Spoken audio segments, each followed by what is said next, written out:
everywhere, and we also know that an effective strategy is going to need to be able to tackle ice all across the country. So that's what we're going to do today. We're talking a lot specifically about targeting hotels. We'll also talk a little bit about student organizing in particular and what we think is needed from student organizing. And this call is like designed to be less than an hour long. So we will have plenty of time for questions at the end, or that's at least our goal, to be able to answer your questions at the end. We really want this to go from like not just be like a Zoom call where you go and go home, but actually be something where you leave with specific next steps that you can actually do to help with these campaigns. So that's what you should expect from this call is some next steps to do and some people to text and some organizing to get moving on. Um, yeah, we'll save the questions as we go. We'll answer them at the very end. Um, the other thing is too many people signed up for this call for us to set up breakout rooms, which means that we're kind of answering Minnesota specific stuff and national stuff all together in the same room of 600 people, which is amazing. We adjust. But if you know how and you are from Minnesota, it would be really helpful if you put a little star in front of your name or like a MN in front of your name, just to like help us just know whether we're answering a question for a Minnesota specific context or a national context. So that's, yeah, we were going to do breakouts to answer that, but we can't. So we're just going to do this instead. And if you're able to change your name, that would be amazing. Um, it's also too many people. Usually I'd have us go into breakout rooms and talk about how we're feeling, but we can't really do that. But I want us to share a little bit in the chat. How have the last 2 weeks been feeling for you? Let's hear people in the chat and I'll read a few out loud. Seeing devastating, everything, good will prevail, demoralizing, hopeful, shocking, horrible. Yeah, yeah. Inspired, anxious, determined. Yeah. Thank you. These are all really, really beautiful. One of the I'm seeing specific stories too. People afraid to afford rent or people unable to afford rent, people having family members or friends having temporary protected status revoked. I see people talking about how action is moving them towards more hope, angry tears. Like I said, I'm from Minnesota. The last, like everyone I grew up around and most of people like I'm close to are here. I found the last 2 weeks really scary. I keep having moments of realizing that I need to drive around with my passport, realizing that my friends and family could be pulled over at any moment, having people I know grabbed or having guns pointed to their faces, or seeing restaurants that are usually open closed out of fear of ICE, and knowing friends of friends who like stopped going to work who are because they're too scared to be grabbed. It's really, really, really scary. But it's also been an incredibly hopeful time. I think that the solidarity that we're building in Minnesota and the networks of organizing are truly like nothing I've ever seen before. I've been organizing since I was 16, so for like over 10 years now, just 10 years. And it's incredible. I'm like in signal chats that there is like every single neighborhood in Minneapolis has over 4% of that neighborhood in a signal chat. Like that is amazing. People say that if you can organize 3.5% of a population, you can topple a dictator. We are doing that. I'm in one signal chat. There's a neighborhood near me called Frogtown where the Hmong population lives. And every day there's a rapid response chat. And every single day the signal chat limit is 1,000 people. Every single day by like 11 a.m. The chat is only for people who are actively patrolling. Every single day we hit that 1,000 people by 11 a.m. because that's in every day in every neighborhood, there are 1,000 plus people actively patrolling our city. That is amazing. That is like the type of organizing that I don't know when we have seen something like that. It's incredible. And it's really beautiful to me that people saw, it's really beautiful and inspiring and a little scary that people saw Renee Good and Alex Peretti get shot. And their reaction, tens of thousands of people's reaction was to say, you know what? No, I'm going to do that too. That's bravery. That's courage.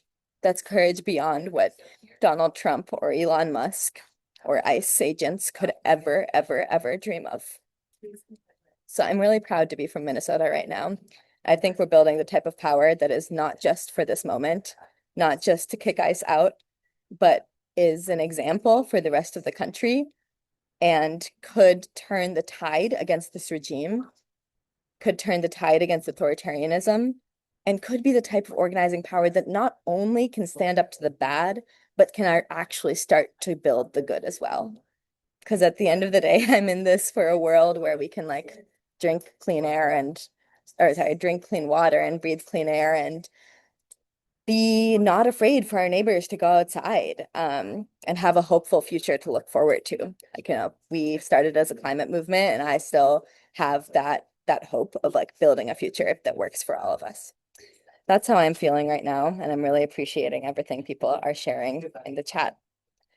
I'm going to share a little bit more about our organizing that we're doing on the ground right now. The core idea of our organizing is that Minneapolis already has an incredible defensive network that I was talking about. And you guys have probably seen this too. We have this incredible defensive network where if ICE shows up, we show up right next to it, we blow our whistles, people start gathering, we're able to record. Sometimes we're like, people are even able to stop illegal arrests from happening, and it's fantastic. But I also am showing up on the streets, and I know that we cannot afford to only be on defense. It just doesn't work. It's not going to be long. It's like we a defense forever. And so what the Sunrise Twin Cities Hub has been specifically doing is being like, what are ways that we can actually go on offense? What are ways that we can actually kick ICE out of our city? So that's what this call is about. And there's a lot of learnings about the defensive organizing too, and we need both. We need the defensive side and we need the offensive side, but this side is how we can kick ICE out of our city. When we think about that, we use a framework called the Pillars of Power. The core idea here is that everyday people have the power to kick ICE out. We are the ones who run the hotels. We're the ones who run the car rental agencies. We're the ones who run the restaurants. And without our permission, ICE cannot operate. Without permission from businesses, ICE cannot operate. Without permission from everyday people, ICE cannot operate. And this is a really key logical shift because it's like in democracies that are functional, the main thing you do is organize like big protests and get to elections and like get public opinion on our side. And we need to do that because there is still enough semblance of a democracy that we need to win those things. But under an authoritarian regime, which is what we live under right now, we also need to pull the levers of power that are upholding ICE in its day-to-day functions. We need to stop them from being able to sleep places. We need to stop them from being able to drive places. We need to stop them from being able to eat at places. And if they can't do those things, then they cannot function in a city. People with me here? This logic makes sense? Gonna just wait in the chat for a second. Great. It's like in some ways it's incredibly simple because we all know the basics that we need for life, but also it's like a strategic shift that I think we all need to be adopting. If ICE cannot find, and we decided to zoom in specifically on hotels. The reason that we decided to zoom in on hotels is because there are lots of them all around the city. There are things that we all interact with, and there are things that if we make sure that ICE cannot find places to stay, they cannot invade our cities and kidnap the people we love. And I'm seeing some like really interesting things. It's like breaking the supply chains behind the front lines of war. Yeah, take out the bottom of their pyramid, food, shelter, water, gone. So that's the core idea here. And we're going to share a lot of details about how to actually do this. We're going to share details about how we have been able to track down where ICE is staying, how we actually plan noise protests, digital actions you can take, all of that. So that's what the rest of this call is going to be. But that's the core idea is we're like, we are taking away our cooperation with ICE. And by doing that, we are going to kick ICE out of the city. And the last thing I want to say before I pass it to Luca is we are not just here to kick out ICE, although we are doing that. We're not just here to abolish ICE altogether, although certainly we are doing that. Not even just to end Trump's regime, but we're trying to build a future that works for all working people, not just billionaires.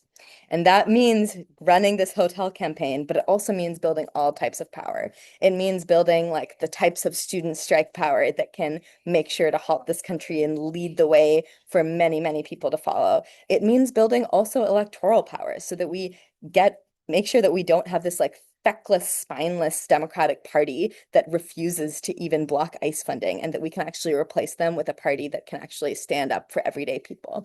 So what we're zooming in right now is, yes, this hotel and ICE piece, but if you are interested in Sunrise's broader strategy beyond the hotel stuff, we have a mass call on Wednesday where we go over our broader strategy. So this call is focused on those hotels, but tune in for all of the rest of the organizing that we're doing as well on Wednesday. And someone can drop that in the chat in a second, probably. Oh, great. smvmt.org/2026. We're here for the long haul. We're here to win. With that, we have an incredible student organizer from the Twin Cities, specifically from Roosevelt High School. I'll share these later, actually. We'll go to the next slide. Specifically from Roosevelt High School to share a little bit about what the student organizing is like in Minnesota right now. Luca, I will pass it to you. Hi, my name is Luca. I'm a student at Roosevelt High School, and I'm a sophomore. ICE has been terrorizing my community. They're on every block, and they're coming to Oh, Luca, schools, do you mind kidnapping. switching on your video Yeah. really quick? Sorry, I just Oh, realized it quick. wasn't. Sorry. Um, I see. Sorry, I don't. I'm not sure if I can right now. I'm sorry. Okay, never mind. Go for it. Sorry. Um, Sorry. They're coming to schools and kidnapping students. They're killing people, and some of my classmates aren't coming to school because they're so scared they'll be ripped away from their families. I want to do something this Friday. We are organizing a walkout. Students are going to the governor's mansion to deliver letters from our missing classmates, and we are demanding he protect students from ICE. I also want to call the rest of you to join us on February 6th for a walkout. We need every single person across the country to join us. Every single person counts. And my mom used to tell me that if everyone said, I'm only one person and it'll be fine if I don't go to the protest, no one would come to protest. And it's so important that you come to protest. And please spread the word about it. It's on February 6th and it's a nationwide walkout. I'll see you there. Amazing. Thank you so much, Luca. And I just want to say, like, I think every single school in the Twin Cities has, or every single major high school in the Twin Cities has organized a walkout in the last like 2 weeks. The organizing that young people have been doing is incredible. Roosevelt, where Luca goes, was like ICE agents showed up on the grounds with like tear gassing on the grounds. You guys might have seen the video 2 weeks ago. It is ridiculous what they are doing to high schoolers right now. And if you are a student or if you know a student, please help us plan this mass student strike on February 6th, and we will share the link for that afterwards and continuously throughout the call. With that, Megan, I think I'm going to pass it to you to talk more about our hotel organizing. Thank you, Aru. So, yeah, my name is Megan. I am with the Sunrise Twin Cities Hub, and we've been using a bunch of different tactics to target hotels that are choosing to house ICE. So, on the left side there, we've been using wide awakes, which are our noise demonstrations. We'll talk a lot about those today. We've also been having people make and then cancel reservations at hotels housing ICE, as well as calling in to hotels and leaving Google reviews. Just last week, we tried a new tactic, which was a sing in/sit in at a hotel housing ICE, where we came in and we sang songs in the lobby. And there are some other things on our list of tactics to come. One of the impacts of our actions has been that there are agents staying in Airbnbs instead of hotels, which are more expensive. Like, we know that's because they're afraid to stay at hotels. And we want to get these Airbnbs to deny them as well. We're also planning to celebrate hotels that defect. We've done this already. And we want to help hotels that are choosing to defect and deny ICE. And then something we've launched this week is asking the Minneapolis City Council to revoke liquor licenses for hotels housing ICE. And they have this power because one of the parts about allowing a liquor license is safety. Like safety is a concern there. And so there'll be a push for that this week. And we're really, really excited to see how that goes. Wide awakes are what we're learning about tonight. They are nonviolent, peaceful noise demonstrations at hotels where people use instruments and whistles and pots and pans and whatever they have in their house to come and make noise. And we've done these. I've literally lost count of how many we've done. Over 20 since ICE came to the Twin Cities, since we kind of started this work back at the end of 2025. And they range in size from 4 people to 3,000 people, depending on what our goals are, depending on how we publicize them. And these are powerful. They're having an impact.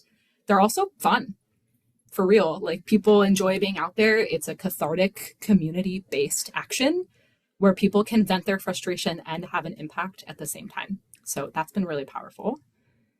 We also have some remote tactics. So some of these we mentioned already, but this on the left is a screenshot from a DHS tweet about a hotel that refused service to ICE agents.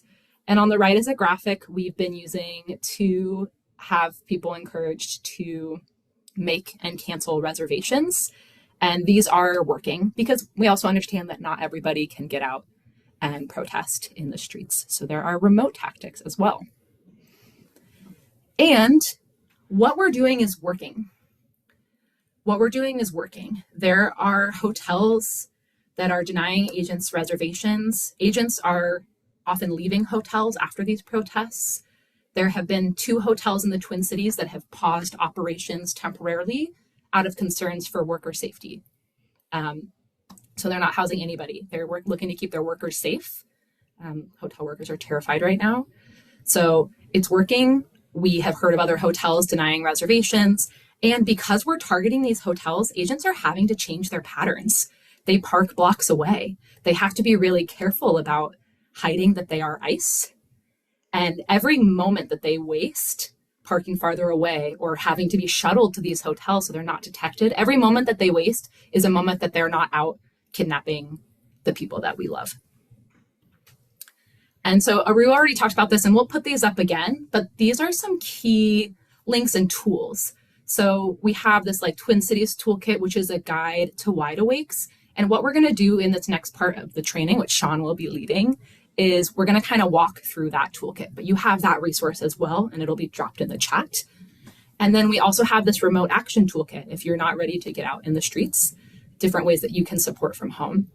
And then, these other toolkits, showing them again. And then we also have a wide awake signal chat that you can join. And then that last one is for the student strike. I am going to pass to Sean, who's going to start our training. Thanks, Megan. I'm Sean. I use he and they pronouns. I'm from the Twin Cities here, born and raised. And let's go over this training here. So next slide, please. Yes. Okay. So just ground rules on these wide awakes is that we are a nonviolent org, so we want to make these nonviolent direct actions. We don't want to damage property, and we especially don't want to be harassing the staff or like the people staying at the hotels. And especially the staff is key because they are also fellow working people, right? They don't necessarily hold the power in these major decisions of whether to house ICE or not. And so I think just making sure to keep that in mind. Another thing is that we don't really, with these actions, we don't really want to get arrested. Necessarily not the point of this. And so when the police do show up, just leave before any sort of arrests happen. They'll usually give you warnings prior to doing that. Next slide, please. All right, so in terms of how to find a hotel. So in the Twin Cities, we have a list of confirmed hotels that are housing ICE, whether they have housed ICE in the past or are still housing ICE currently. And so if you are in the Twin Cities, you can take a look at that link and you'll be able to reference that for planning your own wide awakes. Otherwise, if you have verification from other sources, whether that's maybe a friend who is a hotel employee or if some or you see ICE agents yourself, right, at a hotel that hasn't been confirmed yet, that is another way of confirming it yourself. Um, and the ways that the hotels that ICE is staying at is confirmed is uh, all sorts of different intel that we get, right? Whether that's scouting specifically at these hotels and seeing ICE agents' vehicles, because we know what their license plates and all that, and so that's one way that we look it up. Another is getting tips from employees themselves. Now, one thing that I do want to mention is that if you are going to be getting tips from employees, uh, really try to protect their privacy and make sure that you're not doing it in any place where there might be a camera. Just make sure to do it discreetly, right? Because we don't want to get the staff fired for cooperating with us. So yeah, those are some ways. Otherwise, we sometimes get tips on social media and all sorts of different facets. And then in terms of whether you have to be 100% sure, I think for the most part, in the beginning, we were more so trying to confirm, but as as things have moved on, so basically what we used to do was we would have someone who would confirm the hotels that the ICE agents were staying after we got a tip. And if we have now, it's like if we have a good enough of a source or like a credible enough source, then it's still worth going to the hotel there. All right, next slide. Cool. So we have two different types of demos that we're doing. So the first ones we do are these larger public demos that happen before 10 p.m. At least in the Twin Cities, a lot of noise ordinances kick in at 10. And so when we do these are, again, publicized on socials. We try to get a lot of people out. For us, it's ranged anywhere from like 150 people up to like 2,000 or 3,000. And this is a really great opportunity to get people who might not be familiar with or comfortable with necessarily going to those late night wide awakes, which I'll talk about in a second, to kind of get them more, ease them into doing this sort of action. And then, our second ones that we do, which tend to be even more impactful than those public ones, are our middle of the night ones that happen after 10. So we usually do those at like midnight, 1 a.m., sometimes 2, really at the dead of night, so that we wake up the agents, we wake up guests, and really disrupt the operations of the hotel that we are at. And so if you are going to be doing this, especially if you're in the Twin Cities and you are planning your own wide awake, we'd love to know. Let us know the date, time, and the location of that, and that can be found and submitted in the guide. So then in terms of recruitment, for the large public ones, we would want to create graphics like this. So these are some examples that we've had. We also encourage, putting them into signal chats, especially larger ones, again, because it's public. For those smaller late night demos that we do, those ones we tend to try to keep to a more closed group, especially trying to keep them vetted. And so we typically wouldn't do graphics for those. You just kind of share them with your more immediate network, whether that's, again, a vetted group that you have, that might be a group of friends, your family, a book club, whatever that might be, people who are down for the cause. All right, next slide. Cool. So then in terms of actually carrying out the action itself, you want to make sure to have a variety of roles set up. And it's just going to really depend on the size of your action, right? If it's only 10 people, you might only need like one person for each of these roles. But if it's 2,000, then that's a different story, right? And so what we want are to have an action lead or two. So these are the people who would be planning the logistics of the wide awake itself, communicating that to everybody, and kind of making that the final decisions through that night. Safety marshals, those would be people who will be keeping basically the crowd safe, right, from traffic, outside agitators, and whatever else that might be happening. And Lacey will talk about that a little bit more later, including police liaisoning, which is what she'll talk about as well. So that would be basically the person who separates, once the police arrives, separates the crowd from the police and tries to negotiate with them in a sense, or almost stall them to be able to have the wide awakes go longer and kind of like communicate the warnings and like when they're going to be like issuing arrests to the organizers. And then you also want to make sure to have photographers and videographers. We want to make sure that these are being shared on socials, in chats, because right, this is what puts the national pressure and really grows the pressure against Hilton and these hotels on a national scale. And then lastly, you'll, just like any sort of demonstration, you'll want to have an MC, someone leading chants. And then some other roles that you can also consider, especially if you have the capacity for it. Speakers, especially for those larger public demos, really, having a few people speak to, yeah, speak their mind, especially, yeah, give speeches. Something else that's helpful is, at least within Minnesota right now, we've been getting a lot of press, understandably, because of everything that's happening. But if you do have any press who are interested, really having a contact for that is really helpful. Someone who can be a spokes for Sunrise, or just whatever your group that you're organizing the Wide Awake with. Another good idea is to have an art marshal. So this is kind of separate from the photographer and videographer. It could be the same person too if needed, but this would be making sure that we are getting, especially if you have signs, right? Making sure that those are shown in an effective way where it communicates our message on socials. So yeah, that's one thing. If you have medics or people with like first aid training, that's always a great thing to have. If you also have legal observers within your cities, that is also a really great resource to use in case any sort of legal stuff comes up with the police or whatever that might happen. So that's always a great thing to have.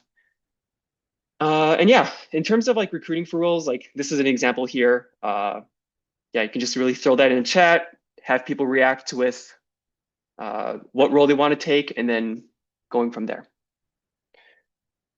Next slide. So what we also recommend is not necessarily meeting right at the spot that you're going to be making lots of noise at, because a large, you're going to be huddled and you're probably going to draw a crowd or draw attention to yourselves. So what we recommend is picking a spot that's a few blocks away. We usually like to try to pick spots that are open 24/7 or really late. So like a bar or an IHOP, a Denny's, somewhere that it would be normal for people to be in the parking lot. If you don't have that option, do the best that you can with finding just some place to meet up. You'll also want to set up a group chat for your action so that everybody can be on the same page, especially if you're doing multiple locations too. You can really communicate through that and saying like, hey, this is the next location that we're going to be going to, and really making sure that you're all on the same page there.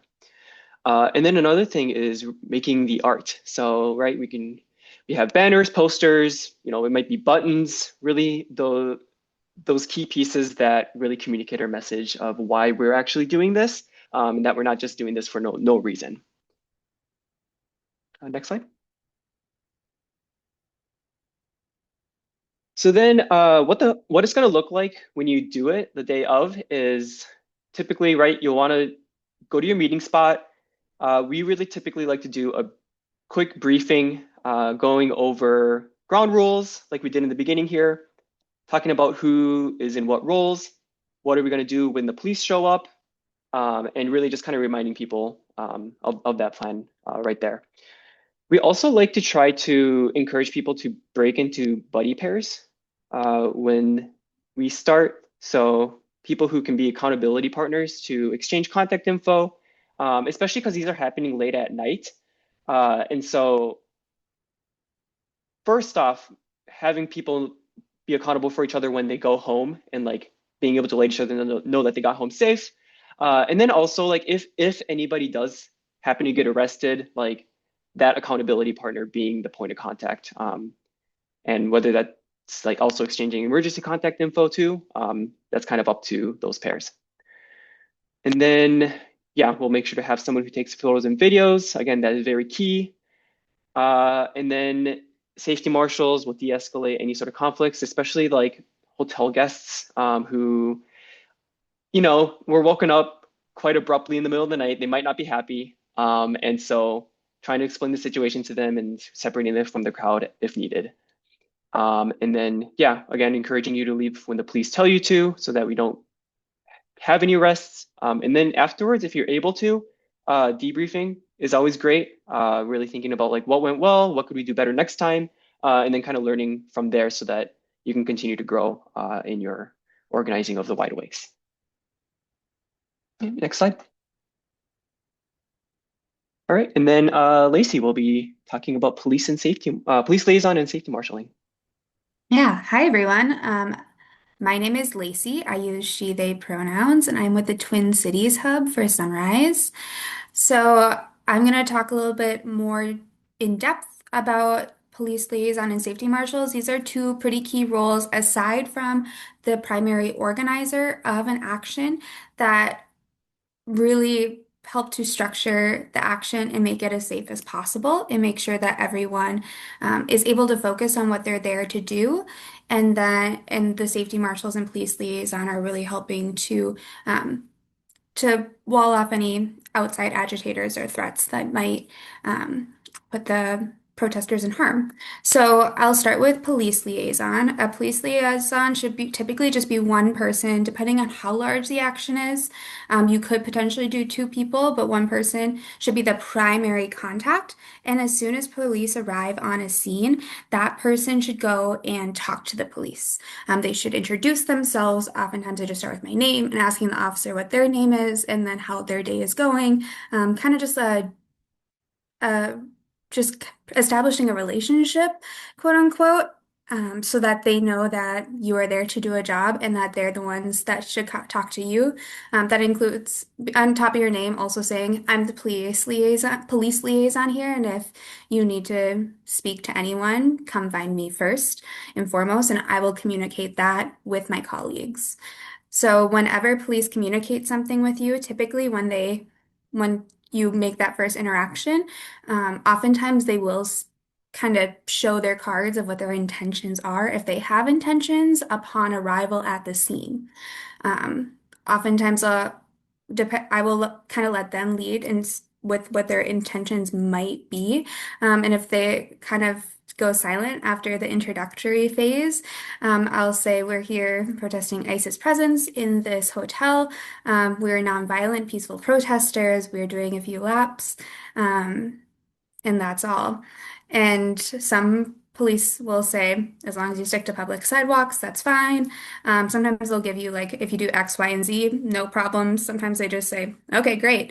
And sometimes they have more requests, demands, or immediately want to shut it down. Your job as police liaison is to get a vibe check about how long you think that your group can pull off this action before safety becomes a factor and arrests or citations might be on the line. So through your communication with police, you should be sussing out in your brain how long you think you might have. And if you get a break in that conversation where they've given you a little bit of information and they're kind of stepping away or whatnot, then you go talk to the organizers for that action and you explain what you found out from the police, and then keep an eye on the action. If police try to approach again, you're always the one that goes up to them first. No, the safety marshals, the protesters should not be engaging with police. That is your job to keep the protest safe by engaging with police. Some important things as a police liaison is that you should know your rights and know the rights of what you are doing and anything that any um, city regulations that you might possibly be infringing upon. It's helpful to know those things, but essentially, you are the communication liaison between the police and the people that are organizing the protest. Um, so you are also the person that is capable of making the call if you need to shut it down immediately. Oftentimes, it's best practice to say, I thank you for that information, officer, if they're threatening arrests or if they're threatening citations or if they're giving you a timeline of when they might start doing those things. You say, thank you for that information. Let me go communicate it with the lead marshal and with the action lead. And that gives you typically a few minutes at bare minimum to be able to go communicate that with your colleagues and keep the action going. So you can kind of stall a little bit too, which is can help prolong the action. But it is best practice to communicate that with the other leads so that they're not confused if you're shutting something down. We always want to be in collaboration with each other, and that includes like the lead marshal and the action lead being in communication with you as well. Um, and then with safety marshals, some your primary goal is to not be, you're not a protester necessarily in that space. You are there. Your goal is safety, is keeping your head on a swivel, always being aware of what's going on, who's around, anyone that might be seeming like they are being activated, and heading off any threats to the protest before they can even approach the protesters. And if they do approach the people who are doing the demo, then you physically put your body in between those people and that person and the protesters, try and get them away as far as you can, and then try and de-escalate the situation, whether that be listening to whatever conspiracy theories they're cooking up in their brain and just nodding and smiling and say, tell me more. Or whether it be getting them enough physical distance from the protest that they kind of start to calm down and then and walk away and then you rejoin the rest of the protest. So those are two really key safety roles that I think it's important to have as when you are doing these demos to make sure you're keeping everyone safe and um, making sure that you all get to go home at the end of the night.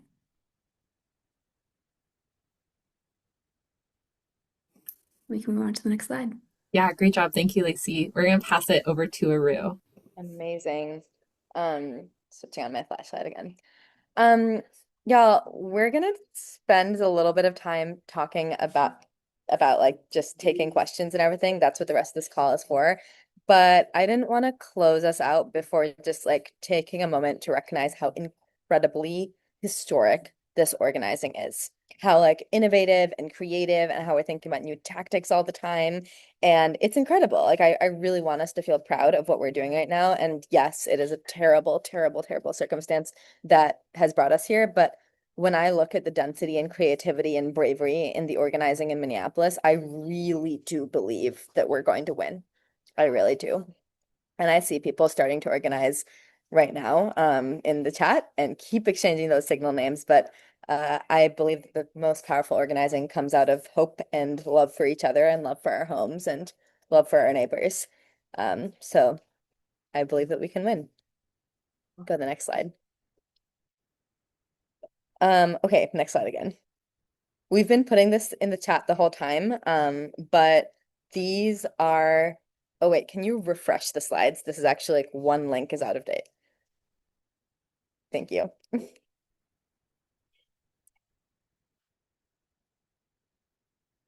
Great. Whenever they get up again, you'll see the updated slides.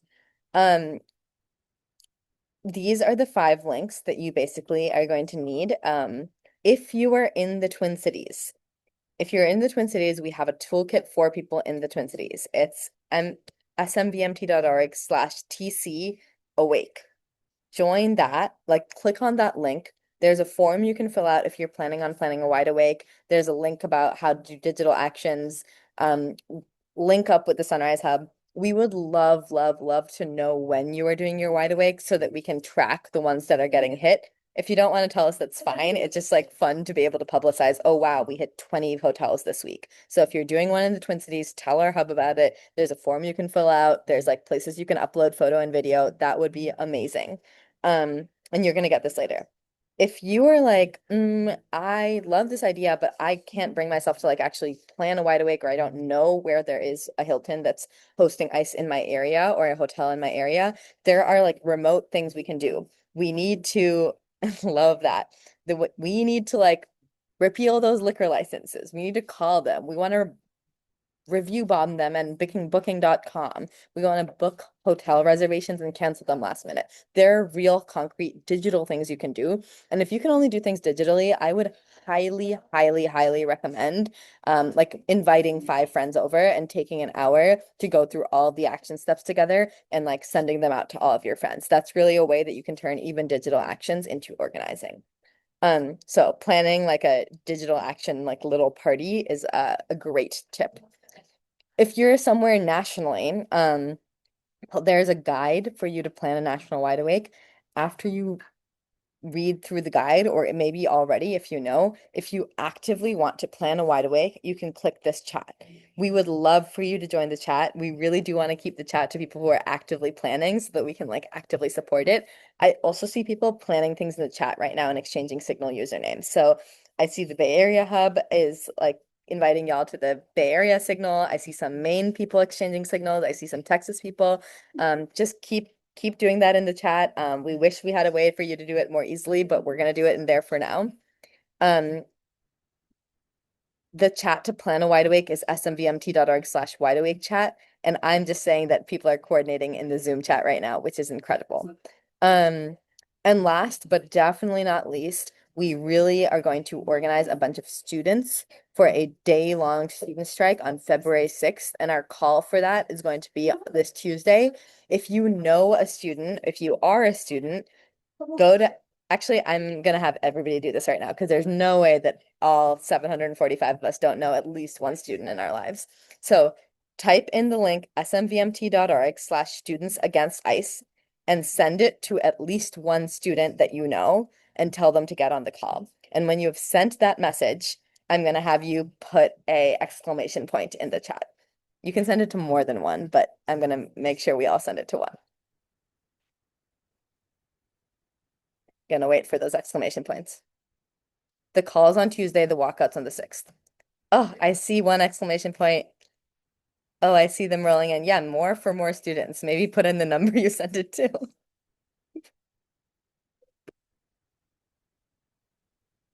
We weren't there.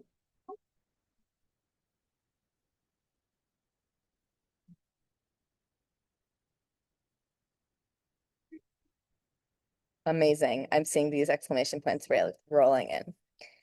Okay, we are going to keep this slide up while we start answering questions. I think Lacey, Megan, Sean, if we could all switch our videos on to answer questions, that would be great. And we are going to just try and, there's like 15 minutes. We're going to try and answer all the questions we can get to.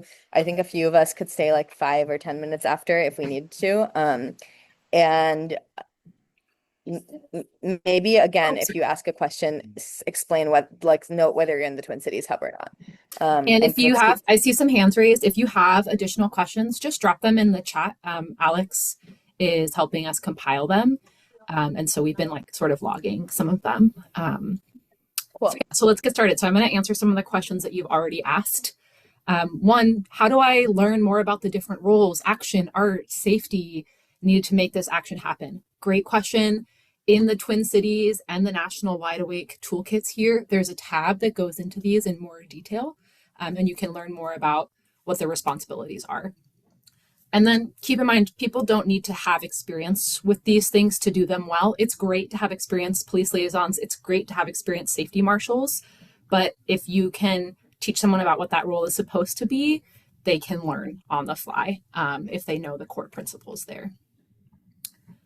One question, what does it look like during a wide awake? What do these things look like? So we will often do laps of the hotel to start. and then sometimes stay in front of the hotel, in front of their lobby if desired. But doing laps and making noise all around the hotel is very impactful. You can go slowly when you're doing this. Take your time. Try to have a marshal in front and a marshal in back to kind of like be a marshal sandwich, if you will. The other thing we've done, and we've also heard of people doing if they're not comfortable getting out of their cars, is driving around the hotel and honking from their cars. So if you have a really small team of people, or you just want to do this with a friend or two, that's a great way to do it. We have liked to warm up, if you will, by circling the hotel and setting off our car alarms to start. In general, the ones that happen before 10 p.m., they tend to be longer. So when we host these from, say, 7 to 9 p.m., we're often able to stay there the whole time, whether we're on public sidewalks, again, because of the noise ordinance laws. And after 10 p.m., they tend to be shorter. So this varies. It might be 15 or 30 minutes per hotel, or more like an hour, depending on the police response.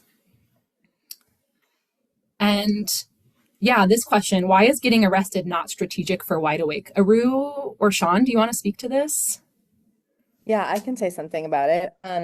Basically, I'm like, we're mostly trying to reach scale right now. Like there are like 70 different hotels in the Twin Cities, like housing ICE, and like it's not really particularly strategic to like go and get arrested and then people are arrested. Like what we're trying to do is make noise outside of the hotels so that it leaves. So we don't think that that's the smartest thing to do.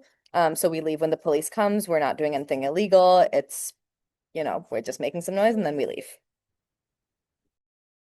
Yep, exactly. And there's a time and a place to scale and escalate. It's not in this place right now.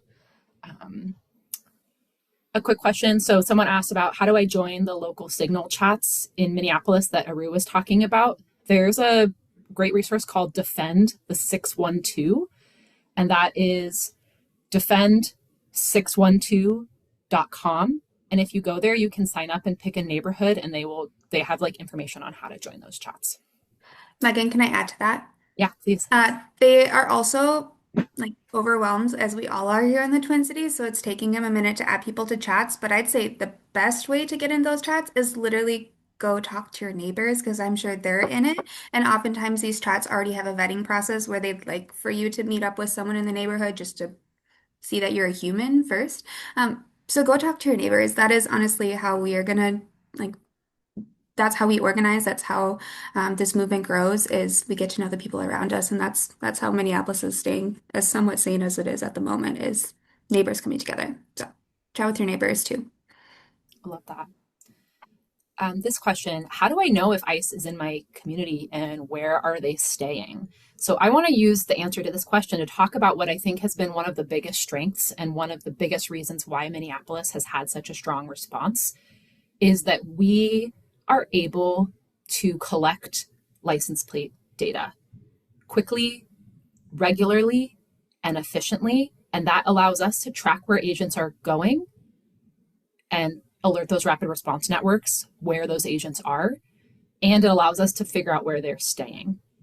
So what we've been doing, or what the community has been doing, is they've been at Whipple Federal Building every single day. And Whipple Federal Building in Minneapolis area is where agents are staying. It's like where they leave their hotels, they go there in the mornings, they have little meetings or whatever, who knows, and then that's where they deploy from. And so there are people outside of Whipple who are tracking license plates or recording license plate data, and then they relay information to all these rapid response networks. Hey, we have 3 cars with these license plates and these descriptions heading this direction. And then those neighborhood groups in that direction are ready, and they're ready to look out for those, and it means that we can get people on the ground really fast. So there's a huge team of people doing that. It's decentralized, it's a community effort. There's a group of people who are on the ground taking shifts, organizing at Whipple Federal Building. There's a whole nother group of people curating that public license plate database, entering data. It's honestly been beautiful to watch. So if you have ICE in your city, or if you are expecting ICE in your city, my biggest tips would be to figure out where they're going to be staging, which might be multiple places, get eyes there to track license plates, and build a team that's ready to create a public-facing database for that information. These agents have had to do illegal stuff to avoid us. They've been driving around without license plates at all, like no license plates, and they've been changing license plates, which is not, good or illegal. So it makes it easier to follow them, because if you see a sketchy car with zero license plates and men with masks up to here, it's a pretty good sign that they're ICE. And then we often know which cars are ICE to begin with.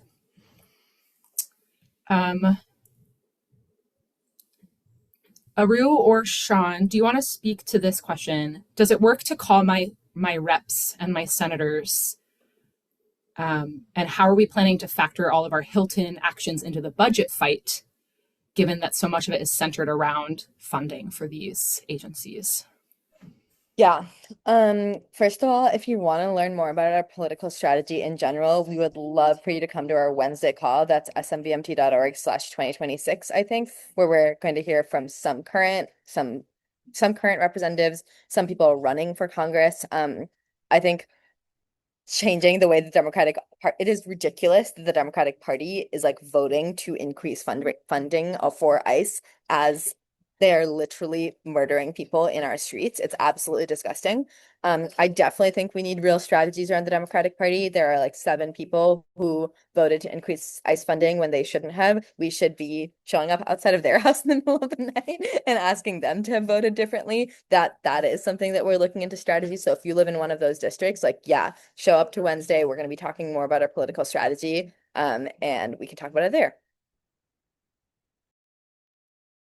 Thank you for that. This next question. So are you supporting hotel workers during these wide awakes, and what mutual aid is happening in Minnesota? So I want to use this to talk about the tremendous response we're getting from hotel staff. Hotel staff are in a really rough position when their hotels are housing ICE. Many of them are terrified to go to work. Many of them agree with us, but they feel like they have to be silent, and they risk losing their job in a society that isn't ready to support them if that were to happen. We regularly get asks from hotel employees to come and do these protests at their hotels. And we have the support of local unions in these actions, local hotel worker unions in these actions. That being said, these employees need all sorts of support as well. So there's a lot of mutual aid happening in the Twin Cities, grocery deliveries for people who are afraid to leave their homes, financial support. And mutual aid is so important. It's also not enough. We need to do it. That needs to happen in combination with the work that we are doing. And it's been really incredible to see the outpouring of mutual aid in the Twin Cities. The other thing we've been doing is for the hotels that are shutting down operations temporarily, we have been pushing them in collaboration with local hotel worker unions to keep paying their employees during the shutdown. And based on what we've heard from unions, the hotel owners and the companies that own multiple hotels in the Twin Cities can afford to do that. And that is a part of worker safety. So when they say we're going to shut down to protect workers, that should also include paying those hotel workers as well. So it's been incredible to see support from them, from the workers and the unions. And my heart just aches for what they must experience, having to serve these agents, having to clean their rooms when there are guns out open in their hotel rooms. Yeah, it's been great to work with them, and also so hard. Aru, do you want to talk a little bit more about go ahead. Oh, I'll just say, I see all these people creating signal groups. This is amazing. Keep connecting with each other. If you are trying to organize a hotel wide awake and you want support, join that chat so we can support you. If you somehow forget to do that or lose the link, like literally just DM us on Instagram. We want to help people organize things. And that is like, yeah, it's like we want to help people organize. We want to win. So I'm just going to repeat that. Megan, were you going to say something else? Yeah, do you want to talk a little bit about the hotel reservation cancellation strategy? So the question is, how is booking hotel rooms helping when we have to cancel 5 days before booking? Yeah, it's just, well, first of all, different hotels are different. So some hotels have as short as a 48 or even 24-hour cancellation policy. So we have been looking specifically at hotels with shorter cancellation policies to be able to be more effective. But even if it is 5 days in advance, that is just like still 5 days in which they both like they're more likely to lose that revenue because they aren't able to book it up until 5 days in advance. And plenty of people book hotels more than 5 days in advance, and they can't do that if they're booked out because of what we're doing. So that's kind of the logic there. Yeah, I love it. Um, let's see if there are other questions. Alex has been dropping them. But as Aru mentioned, like that chat to plan a wide awake can also be a resource for you if you have questions. We're happy to help. We want to scale this nationally. That's the biggest thing that we need to happen right now. It's for this to happen everywhere, for you to target Hilton in particular, and so we can get them to move, but to target any hotel that's housing ICE. So we And I want to see like just to say just exactly what Megan's saying. Like I see a lot of people sending me DMs being like, how can I support? How can I help? I'm like, the biggest thing I want anyone to do anywhere is organize. Like in Minneapolis, that is what we need because yes, 16% of ICE is right here, but like we will not be able to win without national pressure on these institutions. So if you want to act in solidarity with Minneapolis, join a campaign. Join a campaign and organize. That is what we need right now, and tell all of your friends to do that too. Mhm. And if ICE isn't in your city yet, it's a good time to build those community networks. It's a good time to talk to your neighbors, and building community helps everybody. It's how we keep each other safe. It's what allows us to do mutual aid in targeted ways. Go talk to your neighbors, meet your friends. If you want to stay, if you want to get involved actively with Sunrise Twin Cities, if you are under 35 and local to the Twin Cities, check out our Instagram. It's sunrise.twincities. And there's a link in our bio where you can fill out an interest form and get actively involved with us. There are other ways to support us in our links in our bio. It's also a good way to see which hotels we're targeting and what campaigns we're doing as it shifts, because our campaign is shifting in real time as we're seeing what's working and dialing in. So if you follow us on Instagram at sunrise.twincities, you can also see our new and creative tactics as we come up with them. And I see a couple of people asking about our age stuff. We are a youth movement. That being said, we need all hands on deck. So if you want to plan a hotel protest and you're not under 35, that's great and fine. We want you to do that too. Sunrise specifically, like we're a youth movement, but we'll still support, especially in the Twin Cities hub. We are like supporting people no matter their age to plan built-in actions. Yeah, Aru, do you want to like close this out again? I think we're good for questions right now, unless there are more that we must answer. Um, let's leave the chat open for 5 minutes while people just like finish. Mm.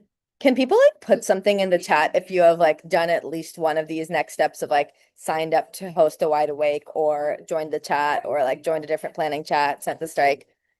Put something in the chat if you've done it. Amazing. I want to get a sense if I'm going to try and see if we can get 500 of these. I can't count that fast though. Okay.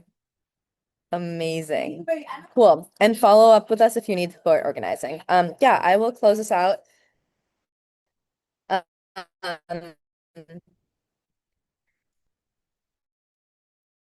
Oh, your Wi-Fi might be I just rough. want to say that Oh, you got it. You're back. You're back. horrifying to watch. Oh, okay. It is really horrifying to watch ICE like walk around tear gassing blocks of our neighborhood and like shooting people for doing literally nothing wrong other than record. But I also like the amount of love and solidarity I feel in Minneapolis and across the country right now. Just like it makes me want to cry. Like I feel myself almost wanting to cry right now. I just think the only thing that will only get that will ever face down authoritarianism or fascism is our ability to stand up for one another and our courage and our ability to be a little braver than we think we can be. So if you right now are taking a leap of courage beyond what you usually do, thank you. We're going to keep we're going to keep doing that. We're going to do that for each other. We're going to keep inspiring each other. And I really believe that we can win. That's what the last 2 weeks has taught me. Thank you so much. Maybe I'll see some of you guys on Wednesday.